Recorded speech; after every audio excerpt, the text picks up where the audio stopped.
Hi everyone, you're welcome to my YouTube video. So today we'll be talking about microbiological media, also called culture media. So what does it mean? I know as microbiologists, maybe you're a starter or you are a researcher already, you must have heard of SDA, Severus dextrose agar, or nutrient agar, McConkey agar, and the rest of them. Microbiological media or culture media are a bunch of nutrients that are used in growing microorganisms. Definitely, we know that microorganisms are ubiquitous, meaning they are everywhere. They're in our mouth, they are in the air, they are on our hands, they are everywhere. So there gets to a time when we need to grow these microorganisms for us to view them and learn about their characteristics. So this culture media help us to do that. We have two major categories of microbiological media based on their physical state. Microbiological media can be divided into two. We have the liquid media and the solid media. When we talk about the liquid media, the difference between the liquid media and the solid media is the absence of agar. Agar is the gelling property that differentiates the two. So, example of liquid media, we have the nutrient broth, we have the SDI, like the severus dextrose broth, we have tritic soy broth, and lots of them. They are all in broth form, in liquid form. So for the agar, we have different types of agar that are used in the lab, and we'll be categorizing this solid media rather, into different parts based on their functions. Now, based on their functions, we have the general purpose media, selective media, differential media, transport media, and storage media. First, we start with the general purpose media. I know you must have heard of nutrient agar and you must have heard of SDA, also called severus dextrose agar. These are the two major general purpose media that are used in this part of the world. General purpose media are media that are used to support the growth of a wide range of microorganisms. So due to the nutrients that they contain, different microorganisms can grow on this media. Now for the general purpose media, NA, nutrient agar, it is used in growing a wide range of bacteria. So when growing NA, or when growing bacteria rather on NA, there's also the possibility of fungi growing on NA. So your nutrient agar needs to be supplemented with an antifungi to prevent the growth of fungi on your nutrient agar, because you want to culture just bacteria. It is a general purpose media. For your SDA, it enhances the growth of fungi. So you would want to supplement your SDA with chloramphenicol to prevent the growth of bacteria. Because if this is not done, bacteria could also grow on SDA. Okay, so that's that for the general purpose media. We'll go to selective media. Selective media, as the name goes, selects the kind of microorganisms that grow on it. This could be based on their ability to ferment lactose. It could also be based on their gram staining characteristics. For selective media like the EMB, LC-methylene medium, it enhances the growth of gram-negative organisms but inhibits the growth of gram-positive organisms. So we have different types of selective media, and some of these selective media are also differential media. I would explain in due time. So for selective media, we have the LC-methylene blue, popularly called EMB. Gram-negative organisms can grow on them, but gram-positive organisms can't grow. We have the MSA, mannitol salt agar. MSA is for Staphylococcus aureus. So Staph aureus is golden yellow on MSA, while other organisms can't grow. We also have the Lowenstein Jensen's media. That is for Mycobacterium tuberculosis. So it is selective for Mycobacterium tuberculosis. Salmonella Shigella agar, yes, the SSA. So it only allows the growth of Salmonella species and Shigella species. There are a whole lot of other selective media. So you just know that selective media allows the growth of some organisms and do not allow the growth of other organisms. That's just the idea about selective media. Now we go over to the next, differential media.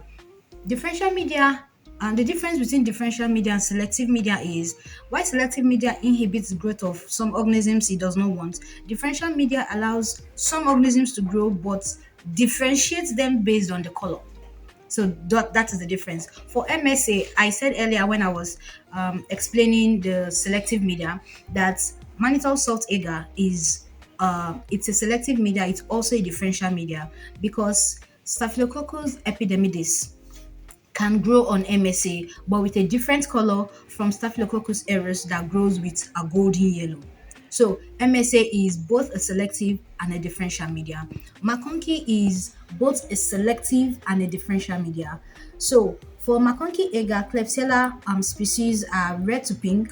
On McConkey, E. coli is red on McConkey. So you can see different organisms can grow there, mostly those from Enterobacteriaceae family, but with different colors. The same goes for EMB. For EMB, E. coli can grow on EMB with a green metallic sheen. Pseudomonas can also grow on EMB, but with a pink color. So from there, we go over to the transport medium. There are times when the time it takes for you to get your samples, the time between you getting your sample and you taking that sample to the lab is large. Maybe you got your environmental sample in a different country and the lab you were working with is in a different country. In that case, you need what we call a transport medium. What the transport medium does is it prevents the organism in your sample from drying. It prevents the organism from overgrowing. It also maintains the viability of the organism in your sample. So, in a situation where you are transporting either clinical samples, food samples, environmental samples, and you want to keep it intact till you get to the lab where you will be conducting further analysis, you need a transport media. Examples of transport media are Pickles media, Stout media, Ames media, and the rest of them based on the organism that you are working with. So, different organisms have different transport media that is suitable to transport them to the laboratories. Now, from that, we move over to the storage media.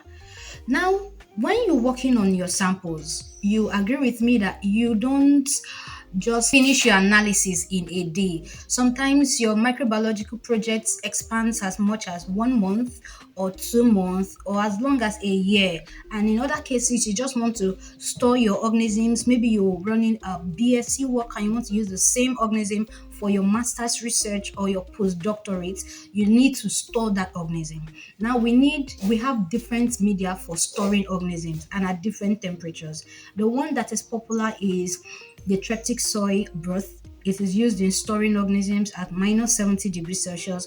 We also have the glycerol broth that is used in storing organisms for also minus 70 degrees Celsius, and a whole lot of that. You can store in nitrogen, and there are different storage media. Just use the one that is convenient for your organism. Yes. We also have the enriched media. The enriched media is a media that helps in the growth of fastidious organisms. Fastidious organisms are organisms that need a complex nutrition that requires complex nutrition for them to grow. So enriched media like blood agar, like alkaline peptone water can be used. These are the popular enriched media we have. So again, you use the enriched media that is suitable to the requirements of the fastidious organism that you would like to grow. So what is the importance of culture media? Are they really important? Why should they be used? Can something just come up in their place? I would compress the importance into three main points. One is research. Now, whether you are in food microbiology or medical microbiology or environmental microbiology, whatever research you are working with in the aspect of microbiology, you would need culture media because you want to know what organisms are involved in these different samples. You want to study the characteristics of these organisms in vitro. So we need them on petri dishes, and we need this media to enable us know how these organisms grow. Do they form spores? What nutrients do they ferment? Do they ferment lactose? Do they metabolize cellulose? So all those nutrients are found in the media based on the organism that you want to culture. So culture media is needed for research. It helps us know characteristics of organism and what temperature do they grow in, do they need oxygen to grow, and all whatnot. So it is needed for research. Number two, importance of using culture media, it helps in identification of our organisms. We won't know if we have E. coli on our fingers if we don't culture maybe a swab of the finger in a culture medium. So it helps us in identifying our organisms. It also helps us in carrying out a susceptibility test on organisms. In this era, we are dealing with antimicrobial resistance. So we want to know if these organisms are resisting this particular drug. First off, an in vitro growth on petri dishes have to be done, and this will only be done using a culture media. So it aids in antimicrobial resistance tests. The third one is in quality control. If you look at food industries today or pharmaceutical industries, they can't do without getting to know at what MIC or at what MBC will this organism grow. Culture media helps us to make sure that in controlling organisms we do it the best way. Okay, so now you know what the types of culture media we have. Now you know what the importance is, and now you know which particular culture media would be used for which particular microorganism growth. So if you're yet to subscribe, make sure you do that, like, share, and I'll see you in my next video. Bye. Yeah.